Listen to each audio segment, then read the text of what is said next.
Katie est allée passer un bon moment au Café Campus, fondé en 1967, qui est un bar, une salle de spectacle et une coopérative de travail.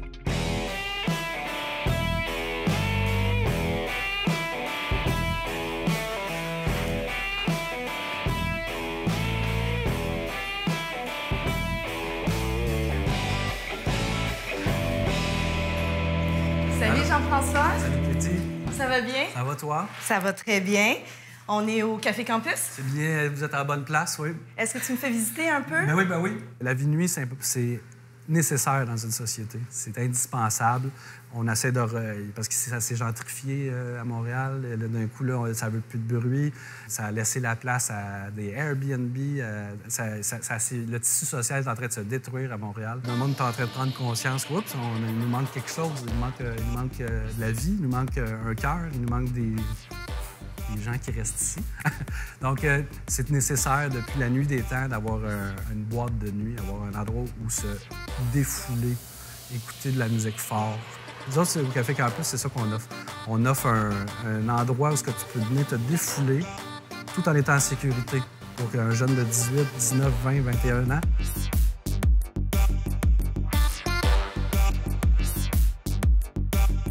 C'est important que ça existe, ce genre d'entreprise-là, où est-ce que les jeunes se tiennent, où est-ce que ça vire pas au drame. C'est rare qu'il arrive des affaires malheureuses au Café Campus là, par rapport, malgré toute la jeunesse de la clientèle puis tout ça.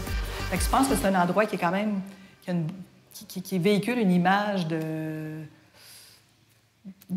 gens qui prennent leurs responsabilités. Donc voici les bureaux. C'est ici que les cerveaux travaillent. Hein? Bon matin, cerveau.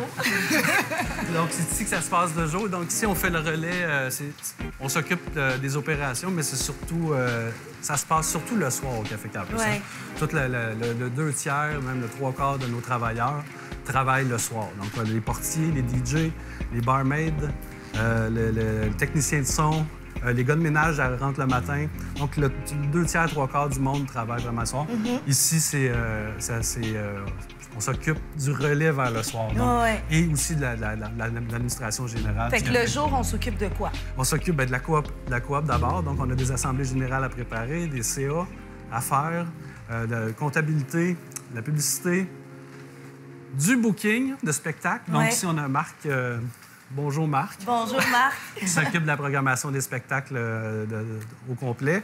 Donc, tout artiste peut juste vous appeler, puis proposer un courriel, son show, on sa n'accepte soirée. pas tout. Hein?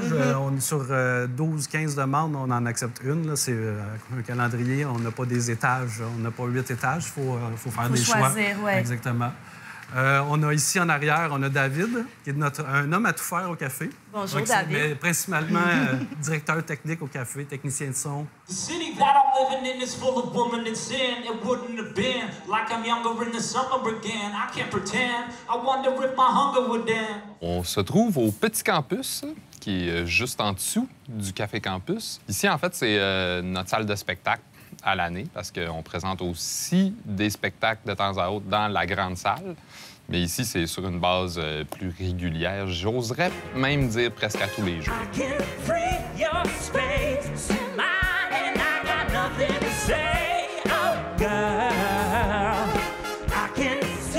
Je me rappelle des soirées que j'ai vécues ici. Mais vous, quel genre de soirée vous aimez accueillir? On fait beaucoup d'impro. Moi, personnellement, c'est sûr, j'aime beaucoup l'impro. Sinon, on a les spectacles émergents. On essaye que ça soit pas cher pour les artistes. Donc, on a l'émergence vraiment de Montréal et des environs. Puis ensuite, on a les tournées canadiennes et internationales aussi qui peuvent passer ici. C'est toujours fait une mission d'être une salle de spectacle avec un niveau très élevé.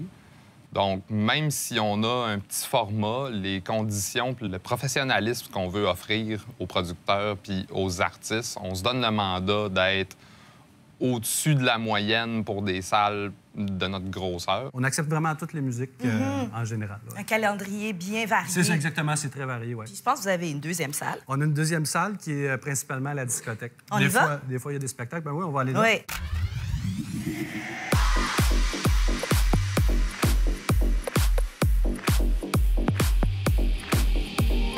Deuxième salle. Ici, oui, c'est la discothèque. C'est là que ça se passe.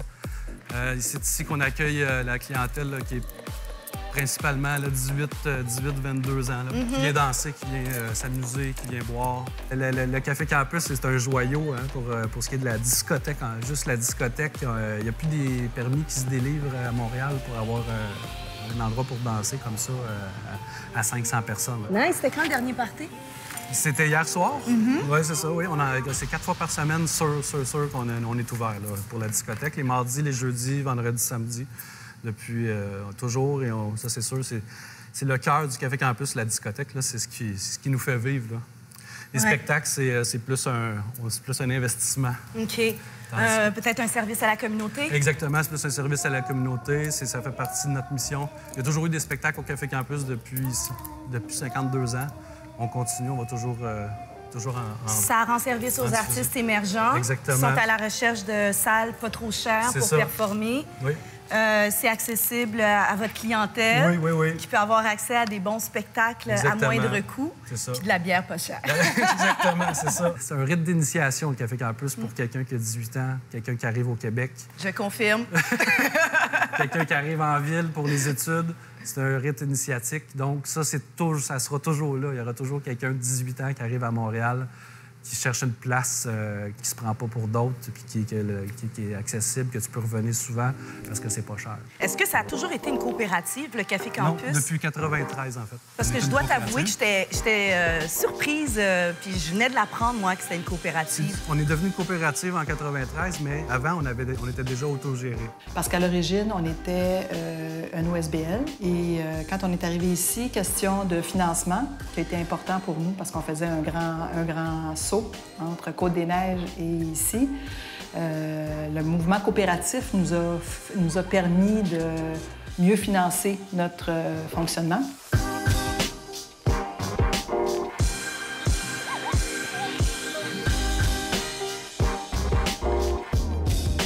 Pourquoi, toi, ça te plaît de travailler dans une coopérative? C'est le fait, justement, de ne pas avoir un boss qui est le know-it-all.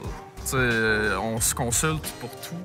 L'Assemblée générale, le CA, toutes les décisions finissent par passer par là, puis avant ça, on s'en parle. Est-ce que tu connaissais déjà le modèle coopératif?